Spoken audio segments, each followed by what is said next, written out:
of people. Hey, are you ready for some more Super Circus fun? There was a company called Super Bubblegum in Memphis, Tennessee. And I was at that time doing a couple of shows at ABC, and among other things, radio. And they, for some reason or other, went to the program director at ABC in Chicago and said, can you build us a radio show? And Harold Stokes was a program director. He was an ex-band leader, a marvelous guy. And so we got together, Phil Patton, who was the producer of Ladies Be Seated, and I was the announcer on Ladies Be Seated, and Harold Stokes, and Bill Adams, the writer, and I. And we figured out this thing, let's do a quiz show for kids, and we'll call it Super Circus. Super Bubblegum, Super Circus. And it was a darling show. It was a half hour, and it was a quiz for little kids, for teenagers, all kinds of things. We had Mary in the band, and I was the MC. But before they could make up their mind, before they could buy it, they went bankrupt. Or something happened, so they couldn't buy it. So then television came in. Right after that, television came in. Before we had a chance to sell it as a radio show, here's Harold Stokes scratching and said, what the heck do we do? I mean, I'm a radio guy. Here I'm program director now of television in Chicago. What do I do? So somebody said, well, you got a show called Super Circus. It ought to be a pretty good television show. So Cliffy the Clown, Cliffy Sabir, that marvelous actor, and I, Cliffy was hired, and we did an hour Super Circus Saturday night. There were 3 television stations, Milwaukee, Chicago, and St. Louis, from 9 to 10. We literally had to drag people out on the sidewalk, to come in. We had 4 acts, a trio, a musical trio, 3, a drum, a piano, I guess, or a saxophone, or something like that. And they played the music for the acts, and then we did audience participation. And, we'd have about 35 minutes of material, and then what do we do? Cliffy and I had to ad-lib our way, through the whole hour. It's unbelievable what we did. You know how much money I got for that thing? $35 a show. Believe that? I mean, I was making about $250, $300 a week in radio. And here I'm beating my brains out for this dumb television for $35 a show, Well, anyway, we did this for 3 weeks at Saturday night. Then they switched us to Sunday afternoon, and we got Mary Hartline in the band, and that was it. Then we just went on for another 8 years.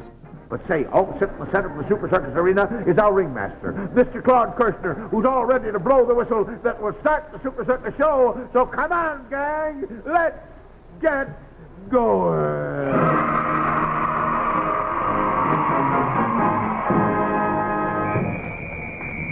Ladies and gentlemen, and children everywhere, your Super Circus show is on once again with more laughs, thrills, and chills for your television entertainment. I don't know how to describe it exactly, but it was a small theater. In New York, like the booth, it's relatively small. The stage is not very big.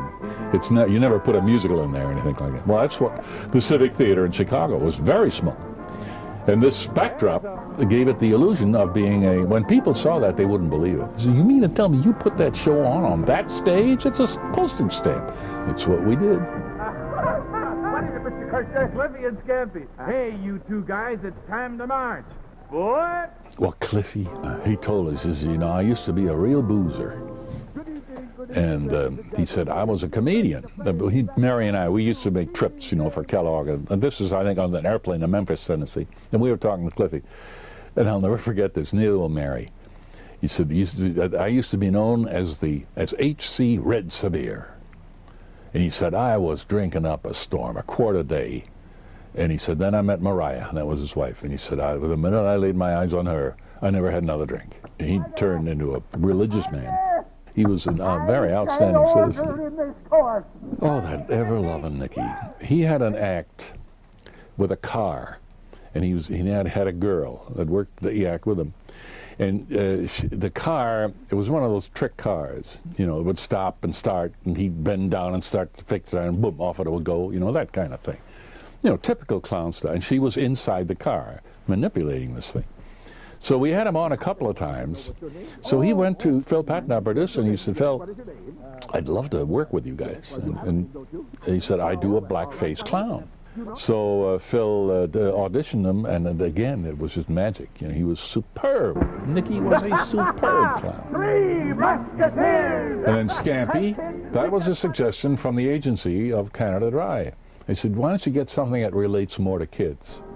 So they came up with a Scampy character, and Phil Patton's kid, Barty Patton, played Scampy. And then when he got too big, our agent, Sandy Dobrich, his father, Alex Dobrich, he was our Scampy. At one point, you had over 7 million kids tuning in. Oh, I'm sure. Oh, I'm sure. Now, boys and girls, ladies and gentlemen, once again, it's time to turn our attention to the bandstand for some of that wonderful music. Here's one of the mighty melodies of the Big Top. And our Super Circus band is waiting only for the downbeat of our lovely queen, Miss Mary Hartline. The way we found out that we were really successful is when the people from the J.M. Mathis agency came from New York and said, we want to buy this show for Canada Dry, for the full network. We couldn't believe it. Matter of fact, the ABC people said, oh, you don't want to buy that. You know, buy something. He said, no, I want to buy that show.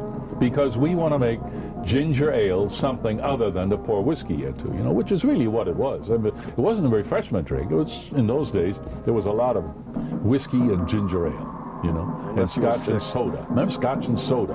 And of course, Canada Dry was the bread. So, of course, it worked like a charm. You know, they came out with these small bottles, remember? And Mary Hartline would wink into the camera with Canada Dry. That's a real good wine.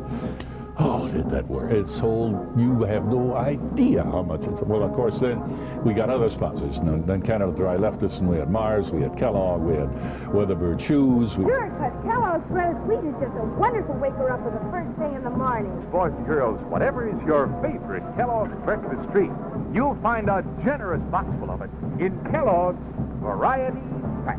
Now, remember, for party treating and eating, get 3 Musketeers in the handy 6-pack or the big double dozen box. If you see the kinescopes of show, the old shows of Super Circus, you'll notice there are no film commercials because they didn't have any. Who wrote the commercials?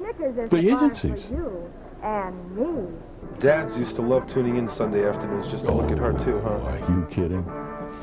Mothers would hate her because they knew that the fathers were, you know, and the kids adored that girl, adored that girl. And then again, grandparents, the whole family. She was a big star. She had a personality you just fell in love with. Yeah.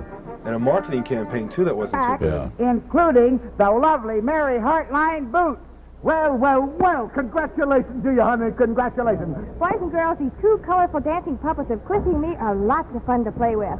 So why don't you get your gang together, send for us, build your own stage, and you put on your very own Super Circus. What can you tell us about the producer, Phil? Phil Patton. Mm-hmm.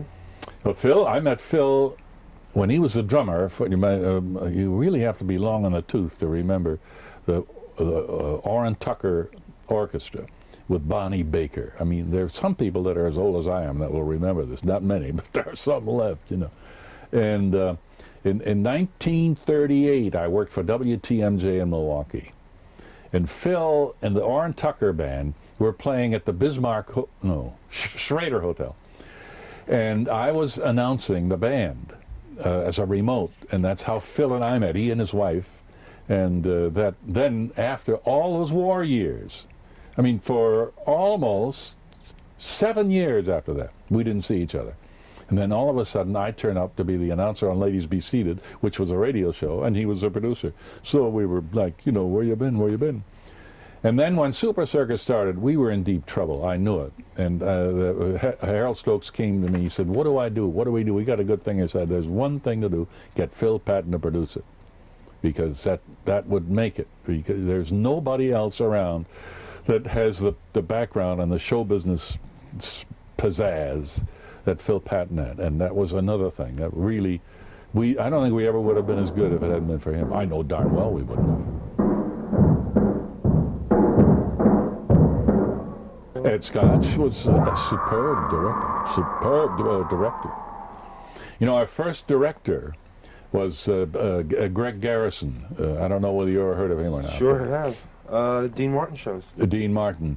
And he was the one that really made the Kate Smith so popular.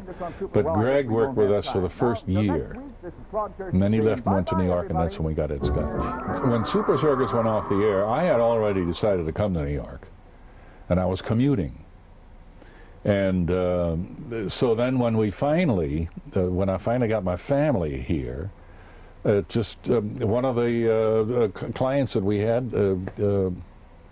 Dixie Cup, Hickson Greist Advertising Agency, and they had this product called Easy Pop? Cocoa Marsh. Oh, Cocoa. Cocoa Marsh.